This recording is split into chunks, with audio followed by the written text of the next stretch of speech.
उन सब की यदि मैं चर्चा करूं तो देखो क्या क्या बातें थी। बात थी सागवान,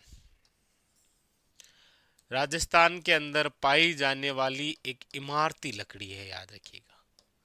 आप फर्नीचर वगैरह बनाने में उपयुक्त करते हैं इनका, दरवाजे खिड़की वगैरह बनाते हैं, ठीक है। सागवान, सागवान जो है याद रखिएगा, एक तो 75 से 110 सेमी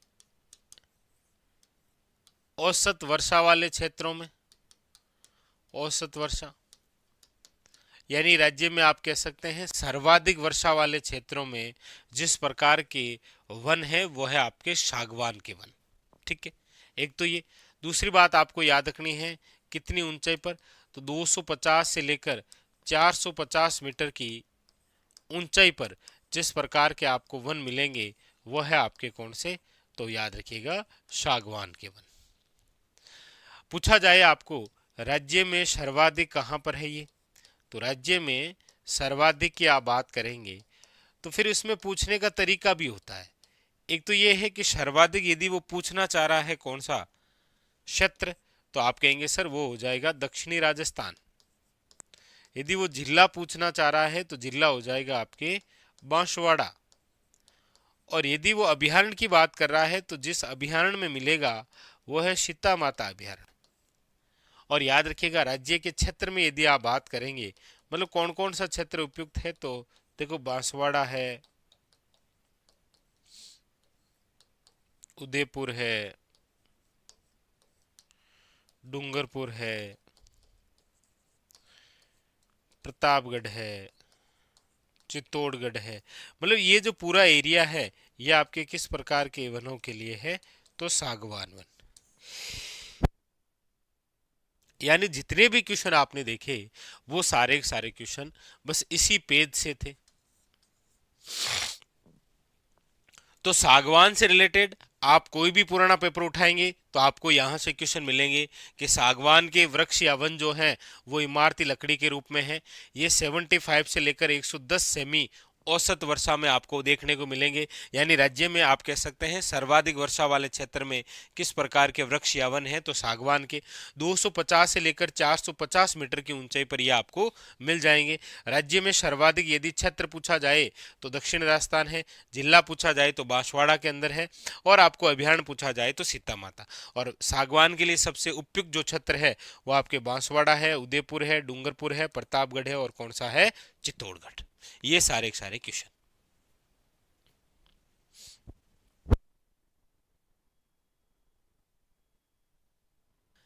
इससे पहले अभी हमने सागवान के बारे में चर्चा की, जितने क्वेश्चन बढ़ सकते हैं। अब हम जितने क्वेश्चन बढ़ सकते हैं इस वन से लेकर, कौन कौन से बने, देखो साल, सालर कह सकते हैं, या आप सालार भी कह सकते हैं, सालार वन एक ही बात है। अब इस वन से रिलेटेड भी आप पुराने पेपरों में क्वेश्चन देखेंगे तो किस किस प्रकार के कौन कौन से क्वेश्चन बने हैं। आइए सबसे पहले इसका साइंटिफिक नेम, तो वो है बोसवालिया सर्राटा, बोसवालिया सर्राटा, ठीक है, याद रखेंगे। दूसरी बात, कितनी ऊंचाई पर, तो ये मिलेंगे आपको 450 मीटर से अधिक ऊंचाई वाले, से अधिक ऊंचाई, याद रखेंगे। ये जो सालवन है याद रखिएगा, इससे सर्वश्रेष्ठ गोंद उत्पादन होता है, सर्वश्रेष्ठ गोंद प्राप्त। पूछा जाए राजस्थान में सर्वश्रेष्ठ गोंद प्राप्त होता है, याद रखिएगा साल, सालर या सालार वन से। लेकिन याद रखेंगे राजस्थान में गोंद उत्पादन हेतु जो प्रसिद्ध स्थान है, जो प्रसिद्ध क्षेत्र है वो है आपके चौहटन बाड़मेर, ठीक है, याद रखिएगा। ये जो साल या सालार वन आपको देखने को मिलेंगे, ये देखने को मिलेंगे आपके अरावली, और अरावली की जो पहाड़ियां हैं और इन पहाड़ियों की जो उच्च श्रेणियां हैं वहां पर देखने को मिलेगा। हालांकि पूछा भी जा सकता है आपको, तो हमने यहां पर कह दिया कि अरावली की पहाड़ियां और उसकी उच्च श्रेणियों में जिस प्रकार के वन आपको देखने को मिलेंगे वो है आपके साल, वो आपके सालर या फिर सालार वन देखने को मिलेंगे। कौन कौन से जिलों में, तो बताने की आवश्यकता ही नहीं है, क्योंकि अरावली नाम आ गया तो देखो शिरोई आ जाएगा, उदयपुर आ जाएगा, चित्तौड़ आ जाएगा, उधर आपके फिर अलवर आ जाएगा। मतलब ये पूरा पूरा जो अरावली का एरिया है आपके, अजमेर आ जाएगा, इधर हल्का सा पाली भी आता है थोड़ा सा, ये भी आप ध्यान रखें। तो इस प्रकार से ये जो पूरा एरिया है यानी अरावली की पहाड़ी की उच्च श्रेणियां जो है वहां पर ये देखने को मिलते हैं। बिल्कुल सही है कि इसका उपयोग किस में करते हैं, तो पैकिंग बॉक्स के अंदर, पैकिंग बॉक्स बनाने में, याद रखें। तो यहां पर ये जो बात है आपको, वो है आपके सालार या सालार वन, याद रखिएगा। साइंटिफिक नेम पूछे तो बोसवाल या सर्राटा है। कितनी अधिक की ऊंचाई पर मिलेंगे आपको, सर्वश्रेष्ठ गोंद प्राप्त होता है और कौन से क्षेत्र में आपको देखने को मिलते हैं, याद रखिएगा। क्लियर। तो आपने देखा, आप देखेंगे कि पुराने पेपर जो हुए हैं उनमें आपको इसी प्रकार से कोई ना कोई कंसेप्ट देखने को मिल जाएगा। ठीक है,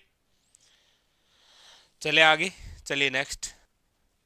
सबसे पहले वनस्पति हमने कौन सी देखी, आप कहेंगे सर सबसे पहले जो वनस्पति देखी वो थी सागवान। ठीक है, उसके बाद में जो वनस्पति देखी वो थी शालवन की, और अब हम जो देख रहे हैं वो है आपके बांस। देखिए बांस, क्या क्या क्वेश्चन बने हैं एग्जामिनर द्वारा आज तक, देखो। सबसे पहले तो ये जो बांस है इसे कहा जाता है आदिवासियों का हरा सोना, याद रखेंगे। क्या कहा गया है, इसे कहा गया है, याद रखिएगा, आदिवासियों का हरा सोना। आदिवासियों का हरा सोना बोले तो बांस। बांस का जो साइंटिफिक नेम है वो है आपके, याद रखिएगा, बम्बूसा वेलगैरिस। पूछ लिया जाए तो थोड़ा सा याद रखना आप, ठीक है, वेलगैरिस। बाकी बांस जो है वो याद रखिएगा, राज्य में सर्वाधिक की यदि हम बात करें, राज्य में सर्वाधिक, तो आप जरूर याद रखें, राज्य में सर्वाधिक ये जिस एरिया में मिलेगा वो है आपके दक्षिणी राजस्थान। और दक्षिणी राजस्थान के अंदर यदि प्रोपरी जिले की बात हो तो फिर याद रखेंगे आप कौन सा है, वो है बांसवाड़ा। कौन सा है, बांसवाड़ा, याद रखेंगे। ठीक है, वेरी वेरी इंपॉर्टेंट। और वर्तमान के अंदर ये जो बांस है, याद रखिएगा, सबसे लंबी घास का दर्जा, इसे सबसे लंबी, याद रखिएगा, बांस जो है उसे वर्तमान के अंदर किसका दर्जा है, याद रखिएगा, सबसे लंबी घास का दर्जा है। Very very important. क्लियर है, तो ये थोड़ा सा आप ध्यान रखेंगे, एग्जाम के लिए भी बहुत ज़्यादा इंपॉर्टेंट है। ठीक है, एक इसी के नाम से आपको पता हो तो मिशन चलाया गया है, राष्ट्रीय बांस मिशन, राष्ट्रीय बांस मिशन 2006-07 में, 2006-07 के अंदर एक मिशन चलाया गया है, कौन सा, याद रखिएगा, राष्ट्रीय बांस मिशन। ठीक है, तो बांस आदिवासियों का हरा सोना है, बम्बूसा वेलगैरिस इसका साइंटिफिक नेम है। राज्य में सर्वाधिक आपको देखने को मिलेगा तो दक्षिणी राजस्थान है, आपके बांसवाड़ा है, इसके अलावा आपको उदयपुर है, डूंगरपुर है, ये एरिया यहाँ पर क्या देखने को मिलेगा आपको, बांस। ठीक है, हाँ, वो जो जंगल की आग या वन की ज्वाला है वो तो है आपके प्लास। वो क्या है, याद रखिएगा, प्लास। प्लास जिसे आप कहते हैं जंगल की आग या ज्वाला, किसे कहते हैं, प्लास। प्लास का साइंटिफिक नेम जो है वो है आपके ब्यूटिया मोनोस्पर्मा, ब्यूटिया मोनोस्पर्मा, याद रखिएगा। कौन सा, प्लास। प्लास आपको देखने को जहां मिलेंगे वो देखो अलवर है, अजमेर है, उदयपुर है और राजसमंद है। यहाँ इस एरिया के अंदर आपको ये देखने को मिलेगा, याद रखिएगा। कौन सा, प्लास। तो ये प्लास तो है आपके जंगल की आग या वन की ज्वाला, ब्यूटिया मोनोस्पर्मा कहते हैं। यहाँ पर ये प्लास आ जाएगी और यहाँ पर ये क्या है, बांस। तो देखो सागवान वनस्पति हो गई, साल वनस्पति हो गई, बांस वनस्पति हो गई और प्लास वनस्पति हो गई। और भी देखते हैं आगे। यहां तक क्लियर है? ये सब कुछ क्लियर है? आगे चलें हम। वो है आपके सामने खेर। खेर वृक्ष की हम चर्चा कर लेते हैं। ये भी एग्जाम के लिए बेहद खास है। देखिए खेर वृक्ष जो है, इसका साइंटिफिक नेम जो है वो तो है आपके अकेशिया कटेचू।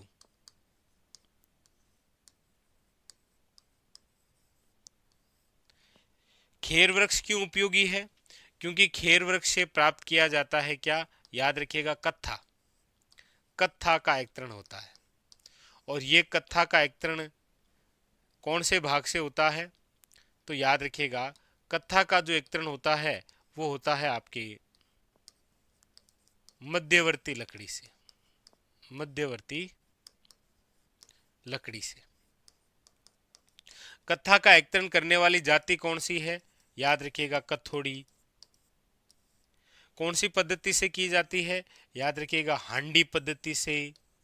हांडी पद्धति से कथोड़ी जनजाति द्वारा खेर वृक्ष के मध्यवर्ती लकड़ी से क्या प्राप्त किया जाता है? याद रखिएगा, कत्था। ठीक है। कत्था का मुख्य उत्पादक क्षेत्र कौन सा है? मुख्य उत्पादक, तो याद रखिएगा, जब मुख्य उत्पादक की हम बात करते हैं तो वो जिले आते हैं आपके उदयपुर व चित्तौड़गढ़। याद रखेंगे, उदयपुर और कौन से हैं? चित्तौड़गढ़। यानी इस एरिया के अंदर आपको ये कत्था मुख्य रूप से उत्पादित होता है। ठीक है। खेर वृक्ष की यदि हम बात करें कि ये कौन से क्षेत्र में है, तो खेर वृक्ष आप देख लीजिए भाई, उदयपुर है, उसके अलावा चित्तौड़गढ़ है, कोटा है, बूंदी है, सवाई माधोपुर है, झालावाड़ है, भरतपुर है। मतलब प्रमुख रूप से यदि हम उत्पादक की बात करते हैं तो ये आपको खेर वृक्ष देखने को मिलता है। ये इंपॉर्टेंट बातें हैं किसकी? खेर वृक्ष की, एग्जाम के लिए। देख लीजिए कि खेर वृक्ष जिसका साइंटिफिक नेम है अकेसिया कटेचू, कत्था का एक्तरण होता है इससे मध्यवर्ती लकड़ी के भाग से, कथोड़ी जनजाति द्वारा हांडी पद्धति, और कत्था मुख्य उत्पादक उदयपुर और चित्तौड़गढ़, और खेर वृक्ष का क्षेत्र रहेगा उदयपुर, चित्तौड़गढ़, कोटा, बूंदी, झालावाड़, सवाई माधोपुर और भरतपुर। ये प्रमुख रूप से आपको एरिया देखने को मिलता है किसका? खेर वृक्ष का। ठीक है, किसका है? खेर वृक्ष का। Very very important. एक हम बात कर लेते हैं तेंदु वृक्ष। और याद रखिएगा, तेंदु वृक्ष की जो पत्तियां हैं, तेंदु वृक्ष की पत्तियों से याद रखिएगा क्या बनाई जाती है? तो आप कहेंगे सर बीड़ी बनाने में प्रयुक्त होता है। याद रखिएगा, तेंदु वृक्ष का याद रखिएगा 1974 के अंदर क्या कर दिया गया? राष्ट्रीयकरण कर दिया गया। क्या कर दिया गया है? राष्ट्रीयकरण कर दिया गया। याद रखिएगा, बीड़ी बनाने में याद रखिएगा एक कारखाना है आपके मयूर बीड़ी कारखाना, और ये कहां पर है? तो याद रखिएगा टोंक में। बोले ये भी क्वेश्चन आपके एग्जाम के अंदर इंपॉर्टेंट है और काफी बार पूछे भी गए हैं। तेंदु वृक्ष की यदि हम बात भी करें कि ये कहां पर मिलेगा, तो देखो ये उदयपुर में मिल जाएगा, ये आपको बांसवाड़ा के अंदर भी देखने को मिल जाएगा, ये आपको इधर नवीनतम के तौर पर सलूम्बर में भी देखने को मिलेगा, झालावाड़ में भी देखने को मिलेगा। कौन सा? तेंदु वृक्ष। तो याद रखेंगे, तेंदु वृक्ष की पत्तियों से बीड़ी बनाई जाती है और खेर वृक्ष से प्राप्त होता है क्या? कत्था। तो देखो तेंदु वृक्ष का अन्य नाम आप टिमरू भी पढ़ते हैं क्या? इसे आप क्या कहते हैं? टिमरू के नाम से भी जानते हैं। याद रखिएगा, टिमरू। ठीक है, तो तेंदु, खेर, इससे पहले आपके सामने सागवान, साल, पलास, मतलब जितनी भी वनस्पतियों से रिलेटेड, चाहे आपके बांस, ये सभी जो वनस्पतियां हैं, इन सभी वनस्पतियों से रिलेटेड आपको एग्जाम के अंदर क्वेश्चन देखने को जरूर मिलते हैं। आप कोई भी पुराना पेपर सर्च करेंगे तो तेंदु है, खेर है, सागवान है, साल है, बांस है, इन सब से रिलेटेड आपको क्वेश्चन देखने को मिलता है एग्जाम के अंदर। ठीक है जी, ये बात क्लियर हो गई यहाँ खेर वृक्ष और किसकी? तेंदु वृक्ष की। हाँ, याद रखेंगे। ठीक है। एक आप देखेंगे तो थोड़ा सा वो भी देख लीजिए, कौन सा? वो है आपकी, वो है महुआ। कौन सा है? महुआ। महुआ आपके आदिवासियों का क्या है? कल्प वृक्ष है, याद रखिएगा। आदिवासियों का क्या है? याद रखिएगा, आदिवासियों का कल्प वृक्ष बोलते हैं किसे? महुआ को। महुआ जो है, याद रखिएगा, इसका जो साइंटिफिक नेम है वो है मधुका लोंगाफोलिया। मधुका लोंगाफोलिया। और इससे जो है वो क्या प्राप्त होती है? तो याद रखिएगा, इससे जो है वो भील जनजाति का पेय पदार्थ, भील जनजाति को पेय पदार्थ, और ये जो पेय पदार्थ है ये है आपके, याद रखिएगा, महुड़ी, जिसे हम कहते हैं देशी शराब। तो ये भी एग्जाम के लिए बेहद खास है, ये भी काफी बार पूछा गया है। कौन सा? महुआ। महुआ जो है वो क्या है आपके? तो याद रखिएगा, आदिवासियों का कल्प वृक्ष बोलते हैं। इसका साइंटिफिक नेम है मधुका लोंगाफोलिया, याद रखेंगे। और भील जनजाति को पेय पदार्थ प्राप्त होता है जिसका नाम है आपके महुड़ी। ये सारी बातें क्लियर है? सारी बातें क्लियर है? सारी बातें क्लियर है तो फिर चलते हैं आगे और चर्चा करते हैं नेक्स्ट। ठीक।